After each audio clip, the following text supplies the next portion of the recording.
राजयोग paints, आनंद तुमचा, रंग आमचा।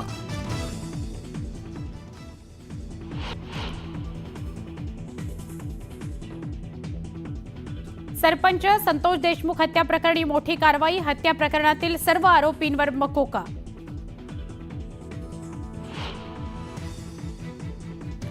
संतोष देशमुख हत्या प्रकरण तपासाबाबत पोलिसांकडून माहिती मिळत नसल्याची देशमुखांच्या मुलीची तक्रार, वडिलांच्या जाण्याने मुलीला अश्रू अनावर।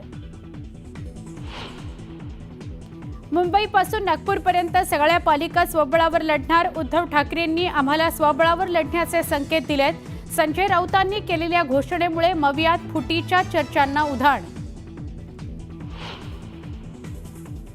महाविकास आघाडी राहील की नाही याकडे आमचं लक्ष नाही, महाराष्ट्राला प्रगतीकडे नेण्याचा आमचा प्रयत्न। ठाकरे गटाच्या स्वबळाच्या घोषणेवर देवेंद्र फडणवीसांची घणाघाती टीका। शिवसेना स्वतंत्र पक्ष, स्वबळावर लढण्याची त्यांची भूमिका, आमच्या वरिष्ठ नेत्यांसोबत चर्चा करून निर्णय घेणार, खासदार वर्षा गायकवाड यांची माहिती। येत्या 15 जानेवारीला पंतप्रधान नरेंद्र मोदी मुंबई दौऱ्यावर, नौसेनेच्या ताफ्यातील 2 युद्धनौका आणि एका पाणबुडीचं मोदींच्या हस्ते लोकार्पण, सागरी सुरक्षा भक्कम करण्याकरता महत्त्वाचं पाऊल।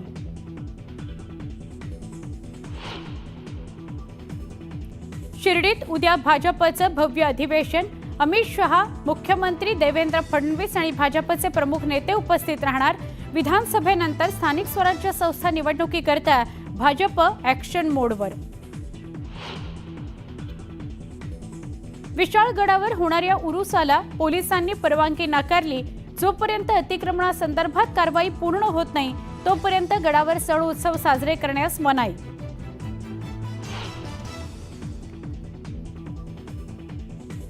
येळकोट येळकोट जय मल्हारच्या गजरात पालीच्या खंडोबा यात्रेला सुरुवात, हजारो भाविक दर्शनाकरता दाखल, मंदिर परिसरात आकर्षक सजावट।